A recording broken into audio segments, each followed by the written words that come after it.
Day in your day on the Adam and Adams Show. Marie! What? Babe, can you go get me some more Cubanisto? I don't have any more Cubanisto, please. Pardon? Mais ça va pas ou quoi? Mais va le chercher ton cubanisto. Lui, non? Il est fou, je crois pas. Mieux.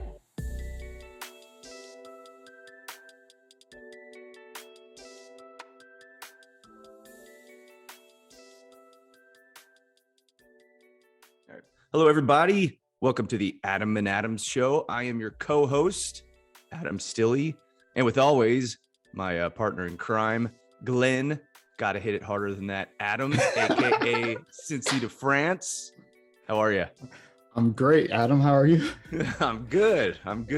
Oh, I forgot about that one. Yep. Good times. Today, we're going to talk about defensive linemen. Are you ready? Wait. Adam, I know why everybody's here today. Why is everybody here today, Glenn? They want to hear about Team Quickstep. Team what? Team Quickstep. Team, okay. Quickstep. Listen, enlighten us. We don't know who's going to represent Team Quickstep in the Tour de France this year as far as the sprinters are concerned. There is no way, Adam, that Quickstep can leave off Mark Cavendish from the team. There's no way. Last year, he tied the record for the most stage wins in the Tour de France. This year, he has a chance to break the record.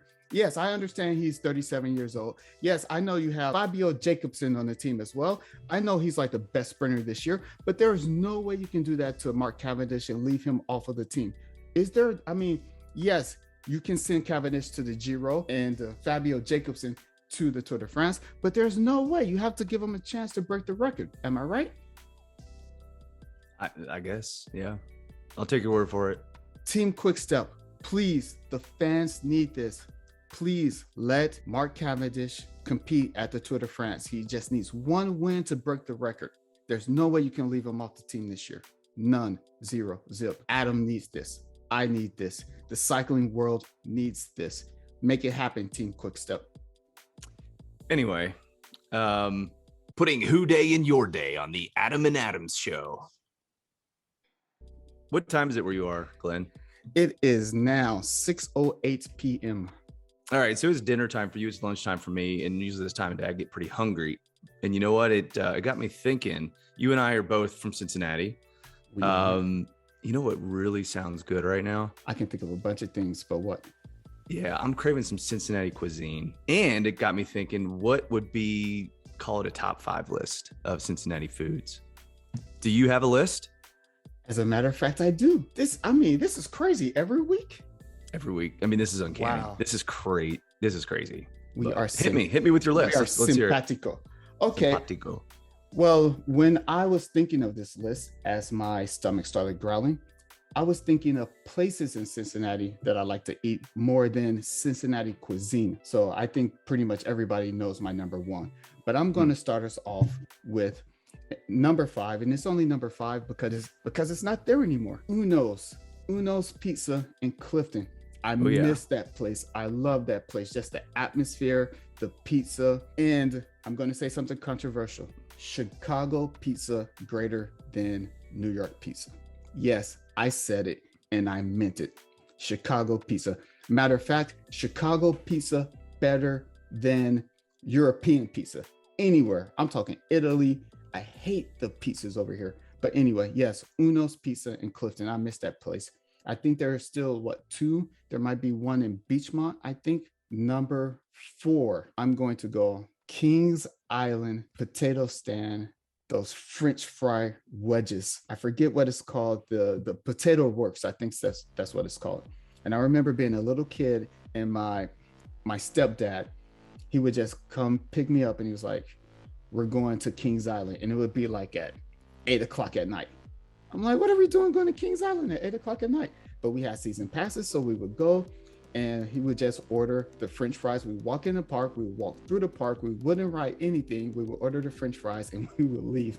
I love those French fries. And you know what? Every time we're at Kings Island now, I do the same thing. Well, we obviously stay and write the rice and whatnot, but I order the potato wedges from the Potato Works stand with my kids. Number 3, not Cincinnati cuisine, but it's in Cincinnati. I'm not even sure I can say this in 2021, but I'm going to do it anyway. Hooters. Love that place. There's memories hanging out with you guys, with the friends.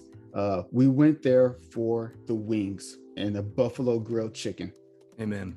There's nothing else there that we needed to see or talk about or do or anything like that. We went there for the food and the atmosphere and hanging out with the friends.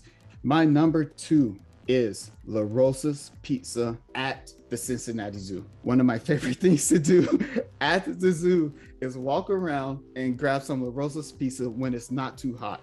However, tied for number 2, if it is too hot, Grater's Ice Cream in Clifton. Cincinnati ice cream on a hot day. Just enjoy some mint chocolate ice cream in a cup. If you're on the go, I like it simple shakes. I like the chocolate shake, the vanilla shake. I love that. But Cincinnati Grater's Ice Cream in Clifton. So that's tied for number 2. And my number 1, of course, everybody knows, Skyline. The question here is, which location is my favorite? And it was really close between the Skyline on Court Street and the Skyline in Clifton on Ludlow. So I went with the Skyline in Clifton. Great list. I can't argue with any of that. Actually, a few of those, made my list, as you would probably guess. First of all, Chicago pizza being better than New York pizza, not so controversial. I don't think that's controversial at all. It's not controversial for us. We're Midwest. Yeah. Well, the thing is, here's the thing. I like Chicago pizza. I like New York pizza. At the end of the day, they're both good.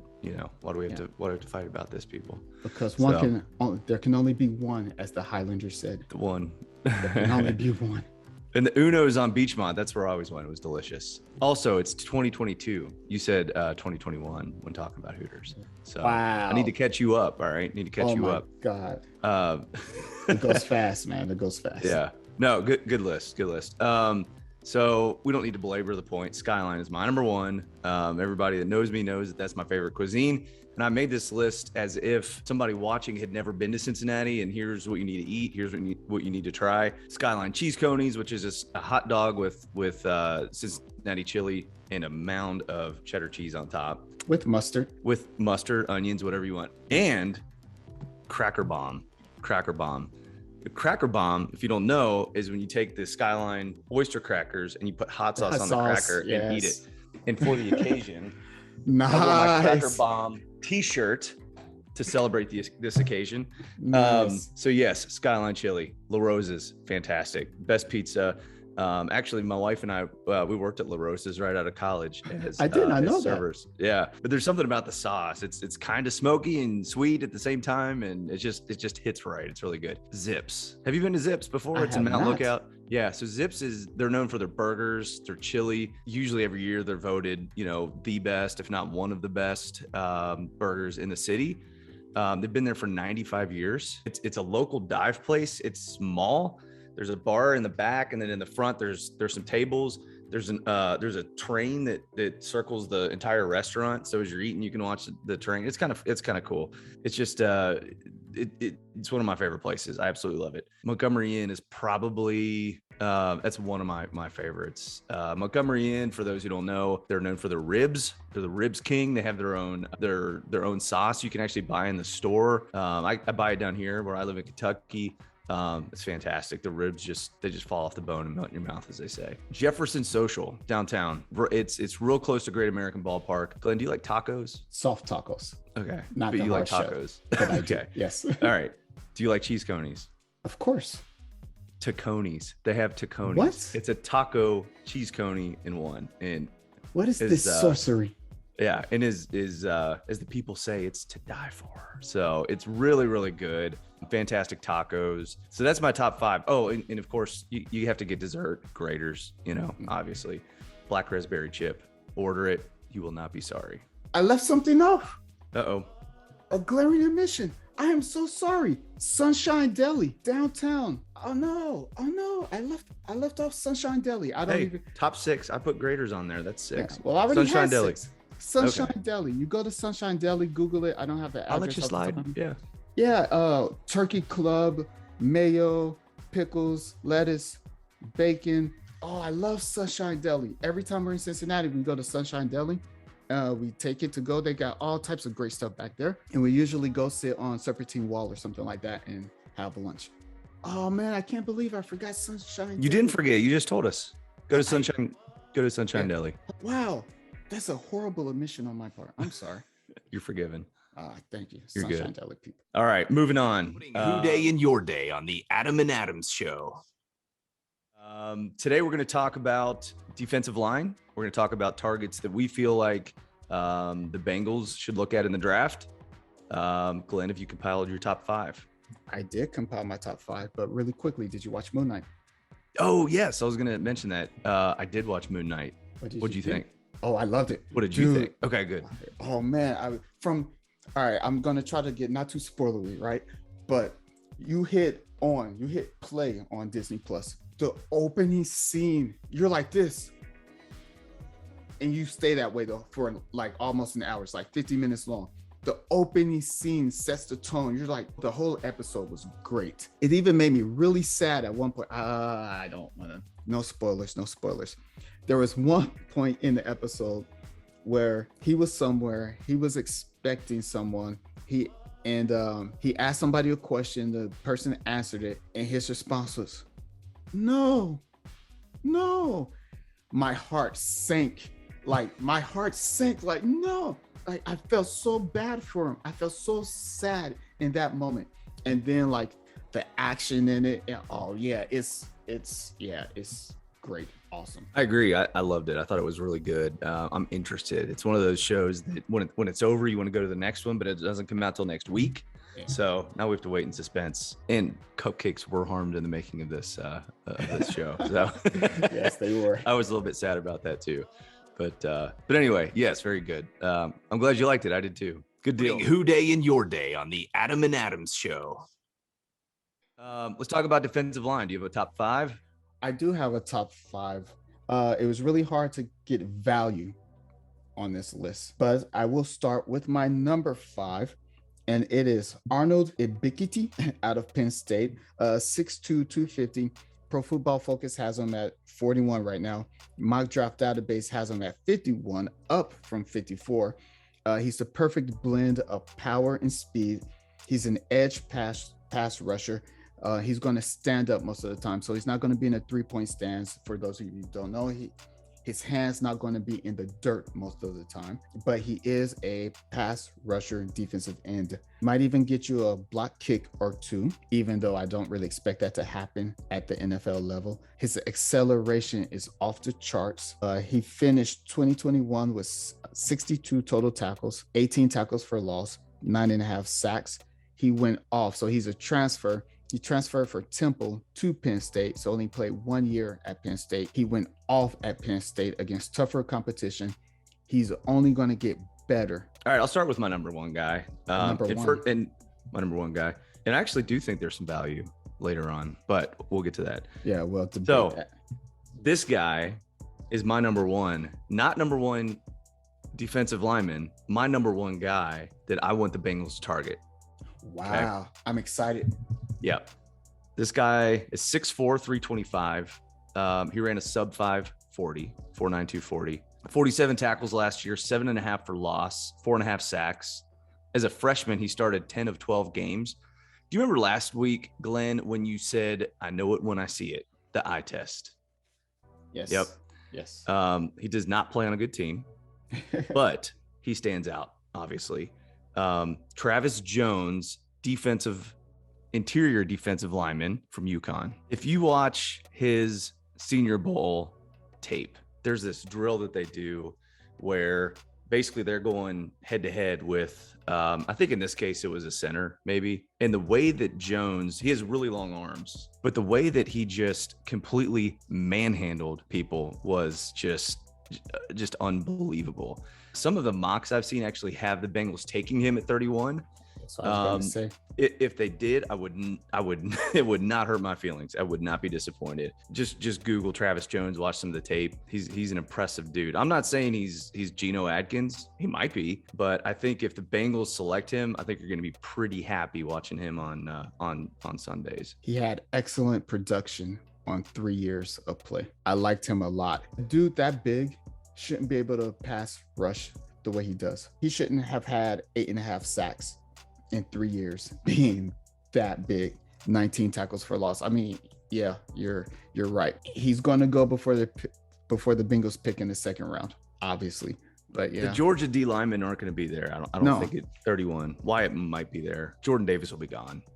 So I really like this guy. Another reason I think I took him off was because we have DJ Reader, we have Shelvin out of LSU from last year. So I was like, all right, do we really need? Yeah, I know, like space, but just space eaters. They're not going to I don't think they're going to give up on Shelvin, 4th round pick from last year. But yeah, I really liked him. And Ogunjobi's, it's looking really unlikely that he will not be back with the Bengals. So this guy could start day one. Yeah, I would want more of a pass rusher type, even though he can pass rush. My number 4 on my list, you're not going to like this one. I already know.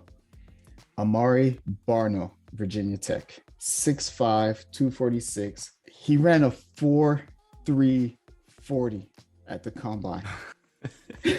6'5", 246. He ran a 4.36. Adam, I was a wide receiver in college. I ran a 4.39. He ran a 4.36. Like that's just crazy.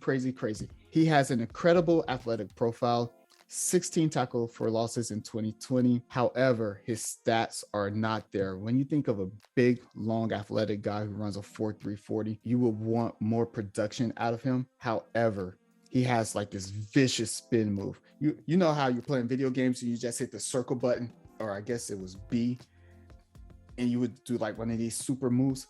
He has that. He left me wondering, why isn't he more dominant? Which is never a good question to ask. However, if the Bengals could target him in the 4th round, maybe. I think he has potential. The potential is there, but I just think people are going to fall in love with his size and speed, and he's going to go really fast, which is exactly what's happening in Mock Draft Database. They got him going at 119, whereas PFF have him going at 171. So that's almost a 2-round difference. That's like the 3rd round and the 5th round. You can't be that big and run a 4.3. That's just ridiculous. Good deal. Yeah, people that big aren't supposed to run that fast. No, that's crazy. That's stupid. Yeah. So my number 2. This is the only edge guy that I put on my list. I did the opposite. So in my opinion, I think that the interior is a little bit bigger need for the Bengals since losing Ogunjobi. Osai is back. Cam Sample is still developing. He should be better, but this guy is somebody that the Bengals should target if he falls to the 3rd round. They should at least look this way. We said it last week that Zach Taylor likes his team captains. This guy is the only 3-time full season captain in this team's in his team's history. So 3-time team captain. I was at what's really impressive about this guy, I was at a dermatologist appointment in Lexington a couple of years ago. And my dermatologist said, hey, you really need to take care of yourself. There's been stories of, skin cancer showing up, everywhere for folks. And sure enough, she was talking about this UK athlete that had a malignant tumor on his foot. And it was this guy. And pass rushers, or anybody for that matter, if you have an issue with your foot, you're not going to be very productive. This guy's name is Josh Paschal out of UK, University of Kentucky, edge rusher. He overcame that malignant tumor. He had surgery, had it taken care of, and got better.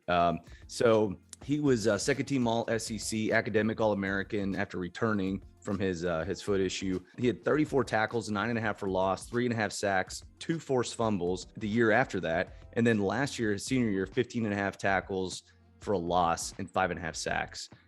Pretty impressive given the fact that he's playing against SEC opponents. I actually watched him against Mississippi State on one of the videos I saw, Charles Cross, and just he was always in the backfield. He's really impressive. He sheds blocks really well. He's fast, but more than that, high character guy, team leader type guy. So again, if he's there in the 3rd round, I think the Bengals should take a look. I probably wouldn't target him in the 2nd. They probably have bigger needs than that. But right now he does have a 2nd round grade. So Josh Paschal is my number 2. I like it. And I like that story. I like that aside. So people, if you have questions about anything, please go get stuff checked out. Thank you, Adam. Who's your number 3? My number 3 is, okay, now I get into the interior defensive line. Perion Winfrey, Oklahoma. Love him. Great explosiveness, great quickness, powerful and quick, excellent with stunts because he has the speed. So if we have a defensive end coming inside and he has to get outside, he can get outside in a hurry. He can beat the pass off because he's just so fast. 11 tackles for loss last year, 5.5 sacks, only 2 years at Oklahoma. Right now, Mock Draft Database has him going 58th. Pro Football Focus ranks him at 81. So second or third round pick. Unfortunately, he doesn't have the best production, but as far as the defensive tackles go, getting pressure up the middle, I think he's probably the best option. I think so. You probably think Travis is the best option. I would go Winfrey there. The upside is there. I don't think he's going to be there at the end of the third round. So the Bengals will have to target him in the second round. If Ogunjobi doesn't come back, I like somebody like Perion Winfrey to come in for the Bengals and fill that role. And like with BJ Hill. Yeah, I watched a little bit of his tape. Nothing really jumped out at me negatively, But the guy that I went with at number 3, right now he's a 5th round grade. I don't know if you're gonna like this one or not. He's not really a pass rush threat. This guy, you mentioned the word earlier, upside. I think this guy has a lot of upside. He's actually he plays for UCLA. He's actually a shot putter on the UCLA track and field team, which is interesting. He won the 2019 Pan American Under-20 championships for the U.S. and Costa Rica. So kind of neat, he's a well-rounded guy. It's Otito Igbania, if I'm saying that name right. Again, 5th round grade. I said he's not a pass rusher, but I was watching some Senior Bowl tape when they were doing those drills I was talking about. And he was facing off against a guy that you like that's more projected to be a guard, but he was playing center. So let's take it with a grain of salt, I guess. But he was facing Zion Johnson and made him look completely silly. I mean, he beat him right from so Zion snapped the football and Otito was gone. And Zion, he couldn't move his feet fast enough to keep up with him. In fact, they would throw a flag if there was a holding, and he got a hold call on him. So again, more of an upside guy. I think that there's definitely potential with him if he's there in the 5th, and the Bengals see that as a need at that point. I would give it a shot. I really liked him a lot. Yeah, Zion Johnson is not a center. They need to stop that. Cade Mays is not a center either. Bleep and stop that. That was they did his pro day yesterday. Stop that. I don't know why NFL teams are so stupid the way they treat offensive linemen. I'm not going to get you started again. Yeah. So coming in at number 2 for me is, you know what? I'm going to call an audible. I'm going to switch those. Omaha. Yeah. Omaha.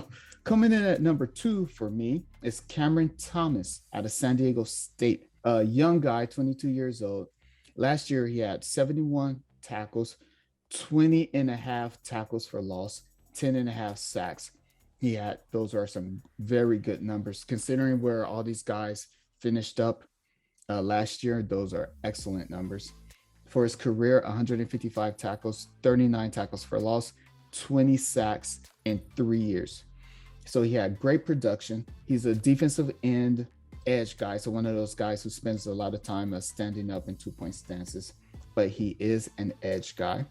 Think about like Joseph Asai. Now I know Joseph Asai is going to be back this year, but if we want to create some more pass rush, then this is a guy who could come in and do that. PFF has him at 55. Mock Draft Database has him going at 66. He would be excellent value for the Cincinnati Bengals at 63. Yeah, I looked at him. There was just something that didn't jump out at me, but all right, my number 2 guy or number 4 guy in this case, you may not like this one. He came in last year as a senior and he played slower and heavier. He has a 6th round grade right now.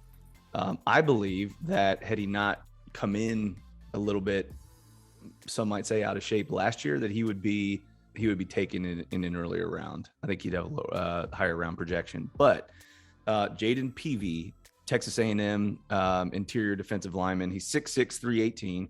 He was a 4-star prospect coming out of high school. So he was heavily recruited. Picture, if you will, Glenn, the Bengals are playing in the AFC Championship game Let's just say they're playing the Chiefs again. Easy to imagine. The Chiefs are lined up to hit the game-winning kick.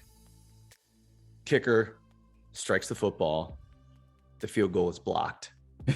This is the guy to do it. He had 4 blocked kicks in his college career. He had an interception last year. He's an interior defensive lineman. He had an interception. He had 3 pass breakups. He is long. He's just long. He's really long. I believe that if you get him in the hands of a NFL strength and conditioning coach, that they could really get this guy in good playing shape. Or Marion Hobby, the defensive line coach. Yes. Yeah, absolutely. But he's super athletic. If you watch him, I feel like, interior defensive linemen shouldn't be moving that well. They shouldn't be making those plays. So he's a guy that I would look at if he's there in the 6th round for the Bengals. That's where he's projected. I really like him. And part of the reason is because I think he could be a difference maker on special teams. So if he's there in the 6th, go grab Jaden Peavy. I will take your word for it. He's one of those guys that you heard a lot about last year, and you don't hear so much about him this year. And I think that's why he came in a little bit out of shape, a little bit overweight. So get him back in shape, and I think we'll be good to go. Well, for my number 1, he was my number 2, but my number 1, the most value I could find, Sam Williams, Ole Miss, edge, defensive end. He can do the classic defensive end, hand in the dirt type of stuff. He also stands up. He does the things that Anarumo loves to do as far as defensive ends, pass rushers are concerned. Ran a 4.4 40. Dudes that big aren't supposed to run that fast. And it shows. He's not one of like these try guys who just runs fast but doesn't play fast. He plays extremely fast. He had 57 total tackles last year, 15 for loss, 12 and a half sacks, which tied for 5th most in the nation. PFF has him at 131, and Mock Draft Database has him at 86. So if he were available, split the difference, 95 in the 3rd round for the Bengals, that would be great value. He has the production, he has the upside, he has the athleticism. In the class where I struggled to really find a defensive lineman that was going to be there when the Bengals were picking, you give me one of those 1st round guys who falls, absolutely. But I'm going with guys who aren't going to be available for the Bengals in the 1st round. So you start looking for value, start looking for production, upside, whatnot. And yeah, I settled on Sam Williams as my number 1 guy. If the Bengals target him in the 3rd round, I will love it. I like it. My last guy, this is what I would see as a value guy. I don't know if this guy is a day 1 starter at the NFL level. In fact, he's probably not. But 7th round grade. And what's interesting is that in some of the mock drafts I saw, a month or 2 back, this guy was going quite a bit higher. So I'm not real sure why he's fallen so much. But it's John Ridgway out of Arkansas. He's 6'5", 321. Here in a 5'3", 40. He was a state champion wrestler. The state of Illinois, he was a state champion in high school. And then out of high school, he went to play for Illinois State, which is in the Missouri Valley Conference. It was too easy for him. he dominated. So after playing there, he had offers from Michigan, Texas, USC. We know how good Michigan's defense has been. But he decided to play at Arkansas. Last year, he had 39 tackles, 4 for a loss, 2 sacks. He's big. I mean, one thing that jumps out when you watch this film is he's just big. He's just a big guy. He's mean. He's real energetic. He's not real fast. He's not one of those guys that, like you said, probably not a good on the stunt, just kind of getting to the outside. He's really more that run stop, just that big run stopper. So again, if he's there in the 7th round, and the Bengals see him as a value at that point, or even he might even fall, into free agency possibly. But I think he's a guy definitely to take a look at. I love that. As you were talking about him, you made me think of something. Those guys who have a tendency to fall in the draft for some reason. He was another guy, Ridgway was. We heard all about him last year. 2nd round pick, 1st round pick. On some of the mock drafts, you can even see where it might be 1% of people had him going in the first round, something like that. And as time went on, like you said, he just fell out. And I also looked at him and I spent a lot of time because I was trying to figure out why. So I know the production wasn't there as most people had expected, but guys like that who have a tendency to fall, they're here their junior year and then they're here their senior year, those are great guys to get if you can get them in the late in the draft, 6th, 7th round. Putting Who Dey in your day on the Adam and Adams Show. All right. Anything else going on in the world of Bengaldom? I still can't believe I left off Sunshine Deli off of my. That's like kicking me. It's like, oh my God, how could I forget that? I love that place. No, I haven't heard anything. Have you heard anything? No, I haven't. The only thing, and I mentioned it earlier, the Bengals fans keep hoping that Ogunjobi will be re-signed. Doesn't look like it's going to happen. I kind of hope he doesn't get re-signed. That foot evidently is a bigger problem than maybe they at first thought. So, but if they can get him at a discount because of that, I mean, I definitely wouldn't pay what the Bears were going to pay. But if he comes in at a discount, then I'd be all right with it. I forget his contract from last year, but yeah, maybe he'll come back for the same price as last year. We shall see. If not, we just listed 10 players that the Bengals should look at in the draft. So yeah, you're welcome. Until next time, you have been watching the Adam and Adams Show. Please like and subscribe. And Who Dey. Who Dey.